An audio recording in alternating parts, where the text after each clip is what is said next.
Well, hello folks. The old Texan here at the Cluttered Workbench. It's a nice crispy 21 degrees out here in the rolling plains. So I thought it'd be a good day to sit here at a nice warm 68 degree bench and talk about something that appears pretty simple but can actually be very complicated. One of them for a rifle.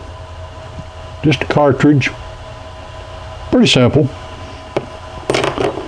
It's made up of a case, a bullet,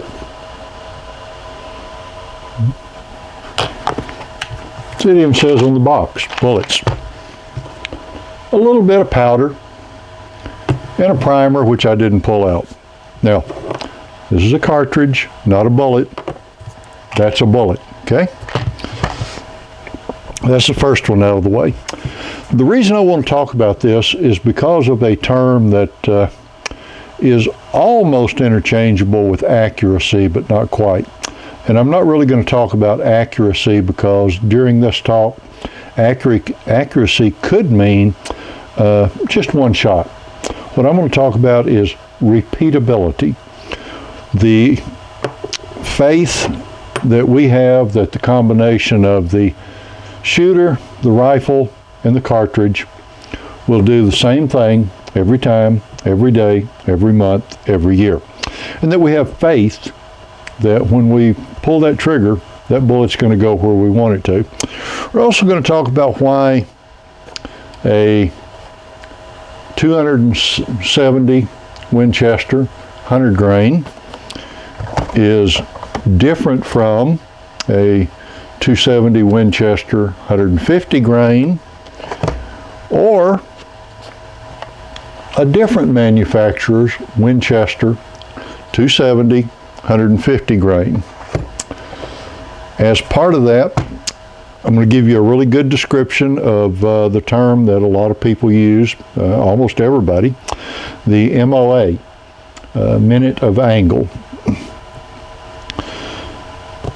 The last thing that we'll go into in depth is acceptable accuracy. Just how repeatable do I need to have my rifle be? If I'm out shooting paper at the local gun range with my friends, a 4-inch circle of your shots might be good enough. If you're hunting elk and you're shooting them at 500 yards, at 100 yards, you better be within about a 1/2 inch. Okay? And that acceptable accuracy, like I said, purely depends upon what you're doing. I got a couple of real world examples here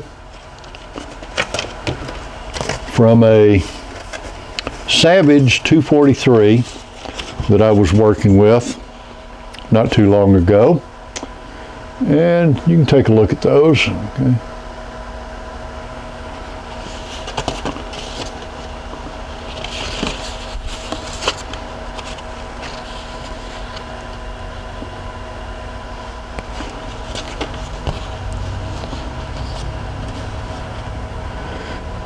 And on this one, you're just going to have to trust me that there really are 5 holes in there.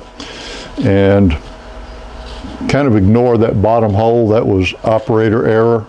That was me. I was the cause of that.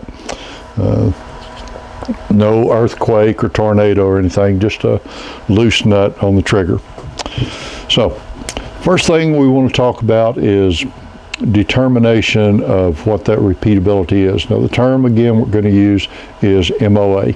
Now I'm going to move the camera and set it up over a piece of paper, draw some pictures, and do a little bit of math.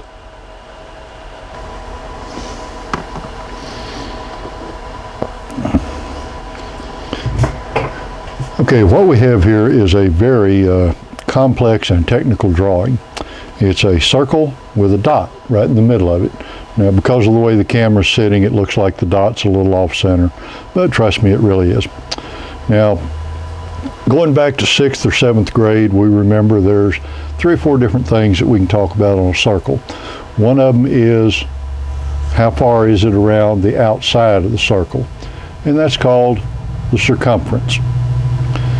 One of the other things is the distance from the middle to the edge, and that's called the radius. And then the distance all the way from one side to the other side going through the middle, okay, is called the diameter. Now, we can calculate this circumference by using the little thing called pi. Okay. And circumference is equal to diameter times pi. Now, since this is my circle, I get to determine what I'm going to say the distance is from there to there.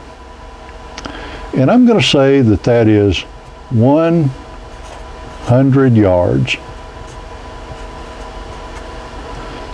But since we're talking about repeatability, let's convert that into feet. So we'd have to multiply that times 3, which would be 300 feet.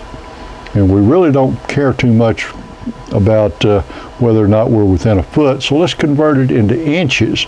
So we multiply that times 12, and we get 3,600 inches from there to there. Now, if we want to know how far it is around the outside, we can take 2 of those, okay, which would be 7,200 inches, and that would be the distance from there to there. And then we can just multiply that times pi, and that'll tell us how far it is around the outside, right? So pi times 7,200 equals, let's see, where am I going to write that? How about right there? C equals 22,619 inches.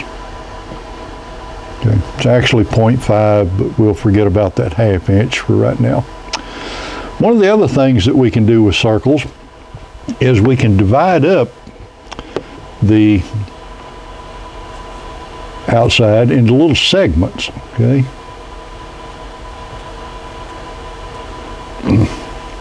And we divide that up into degrees. Now, any of you that's done any navigation or looked up stuff on Google Maps,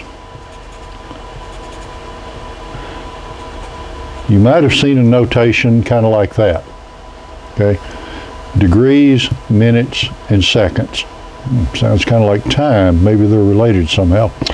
So a circle has 360 degrees around it. Each one of those degrees has 60 minutes inside of it, and each one of those minutes has 60 seconds inside of it. So if I want to determine how far 1 degree is around the circumference of this circle, I would have to divide that number by 360, and that would tell me how many inches it is for every degree. So let's do it. Divided by 360 equals 62.8 inches per degree. Now let's take it one step further. How many inches per minute? So I'd have to divide this by 60. Let's do that. Divide that by 60, and I get 1.04719 blah blah blah, which we're actually going to call 1.05 inches per minute. That number may sound familiar to some of you. 1.5 inches per minute. Remember that we were going to talk about MOA? Well, these degrees, this is not going to be for the math people and the geometry experts exactly 100% right, but it works for this talk. Each one of these degrees could be looked at as an angle from the center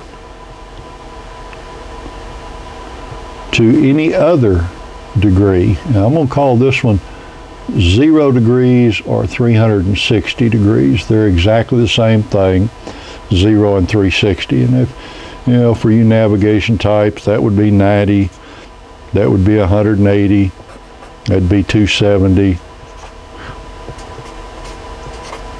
right?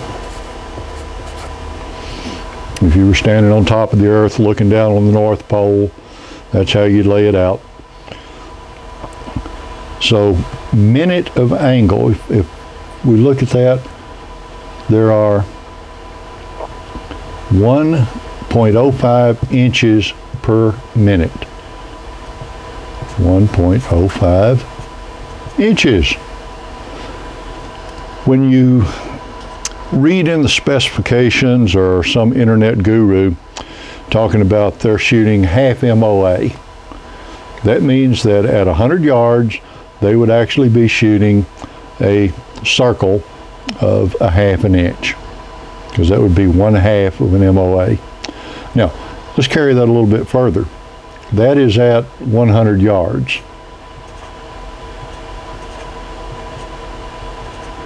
If we go out to 200 yards, then that becomes a circle of 2.10 inches at 200. At 300, it would be 3.15. At 400, it would be 4.2. At 500, 5.25.